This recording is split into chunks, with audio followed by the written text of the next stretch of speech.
माझा पहिलाच निलेश बरोबरचा हा चित्रपट. जेव्हा तुम्हाला या चित्रपटासाठी त्यांनी मला अप्रोच केलं तेव्हा कुठेही भासणार नाही की मी त्याच्यात नाही आहे. सुरुवात होते त्या मोर्चाची माझ्यापासून आणि मग त्या विरोधी पक्ष नेता कसं फिरवतो सगळं यावर एका पद्धतीने एक ट्रॅक जसं आता मकरंद म्हणाला. पण मी पॉलिटिक्सशी फारसा निगडीत नाही आहे. मला त्या सगळ्या गोष्टी माहित नाही. मला नागपूर अधिवेशनच माहिती होतं फक्त.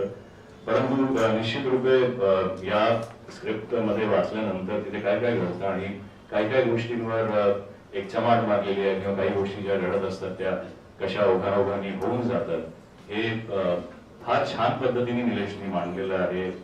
त्याचं एकूणच पद्धत खूप आवडली मला. आणि गेल्यानंतर नागपूरला जेव्हा चित्रपटाचं शूटिंग झालं तेव्हा खूपच सॉर्टेड डिरेक्टर आहे आणि थोडासा माझ्यामुळे त्याला त्रास झाला असेल परंतु मला खूप अनुभव मिळाला आणि मला असं वाटतं की एक चांगला दिग्दर्शक आणि चांगल्या दिग्दर्शकाबरोबर काम केल्याचा एक आनंद जो एका कलाकाराला मिळतो तो निश्चित रूपे मला मिळाला. राम राम. नागपूर अधिवेशन एक सहल असं नाव असलेलं म्हणजे नावात थोडासा विनोदाचा भाग असल्यामुळे जनरली काय होतं की महाराष्ट्रातल्या बऱ्याच लोकांना हा प्रश्न पडलेला असतो. मकरंदने सांगितलं की महाराष्ट्र खूप मोठा आहे पण काय होतं की मी आता खूप तिकडून आल्यामुळे एक थोडासा मुंबईतल्या लोकांचा भूगोलाचा जरा थोडा प्रॉब्लेम होतो. तर त्यांना असं वाटतं की मुंबईच्या बाहेर पडलं कल्याण आहे, कल्याण थोडं पुढे गेलं पुणे आहे आणि मग पुणे आणि इकडे नाशिक आहे आणि मग सगळं महाराष्ट्र असा औरंगाबाद थोडस 10 मिनिटात चालत गेलं का अमरावती, तिथून थोडं 10 मिनिटात चालत गेलं का नागपूर, असं परत लोकांचा काही सवाल आहे मुंबई. पण तसं नाही, महाराष्ट्र खूप मोठा असल्यामुळे. पण त्याच्यामुळे होतं काय किंवा नागपूर अधिवेशन जे आहे एकमेव राज्य असं आहे महाराष्ट्रात आपलं भारतातलं की त्या 2 ठिकाणी अधिवेशन होतं. हे का होतं बाबा, कशासाठी होतं हा बऱ्याच लोकांना प्रश्न पडलेला आहे. त्याच्यामुळे ते अधिवेशन नेमकं काय होतं, कशासाठी होतं, हा सगळा चित्रपटाची स्टोरी आहे आमच्या.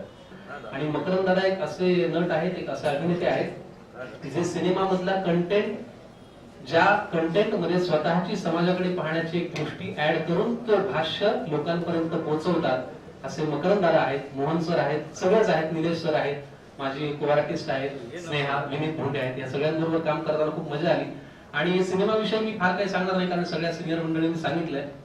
दुर्दैव आपल्याकडे एक असं आहे थोडस की चर्चा सगळीकडे होते, भाष्य सगळीकडे होत नाही. आणि हे भाष्य करणारा हा सिनेमा आहे असं मला वाटतं, जर चूक नसेल तर. आणि हे भाष्य तुमच्यापर्यंत फार चांगल्या पद्धतीने पोहोचेल. स्मिताताईंनी आता ओळख करून देताना म्हणाल्या की कवी आहे, मला एक कविता सादर करायची, उगाच मला येते म्हणून नाही तर ती या सिच्युएशनला खूप ऍप्ट जाते असं मला वाटतं म्हणून. आणि ती तर ह्या ज्या सिनेमामध्ये जे भाष्य आहे ते मला या कवितेतनं सांगायचंय. आपल्या देशात कधी क्रिकेट, कधी सिनेमा, कधी राजकारणाची बारी, चर्चा आमच्या देशातली निष्फळ पण न्यारी. बुद्धीने शून्य, कानाने हलकं असं सुज्ञ नागरिक बनायचं आणि माशी जरी शिंकली तरी असहिष्णुताच म्हणायचं.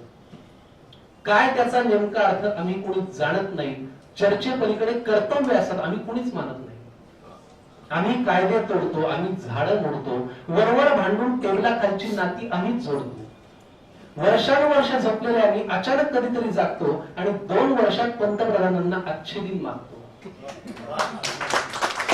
या सिनेमाचं एक वैशिष्ट्य असं आहे की या सिनेमात कलाकारांच्या जवळजवळ 4 पिढ्या काम करतात. म्हणजे मोहन जोशीची एक पिढी, आपली एक पिढी, यांची एक पिढी, विनीत बोंडेची एक पिढी, त्यांची एक पिढी. आता काय झालं, मला सिनियर म्हटल्या कारणाने मी नट्यांच्या काय पिढ्या काढतो. पण हा सिनेमा करताना फार मजा आली आम्हाला. सगळ्यांवर काम करून खेळ मिळण्याचे झालेले आहे. पण दिग्दर्शक अगदी प्रिपेअर्ड होता आणि कुठेही आम्हाला आम्ही इकडे तिकडे म्हणजे कन्फ्युजन कुठेही नव्हतं. ऑन सेट चर्चा नाही, काय नाही, फटाफट शॉर्ट्स व्हायचे सगळं आणि it was a merry wallet time. Thank you. माझ्या रोलचं तुम्ही मला नाव विचारलं नाही.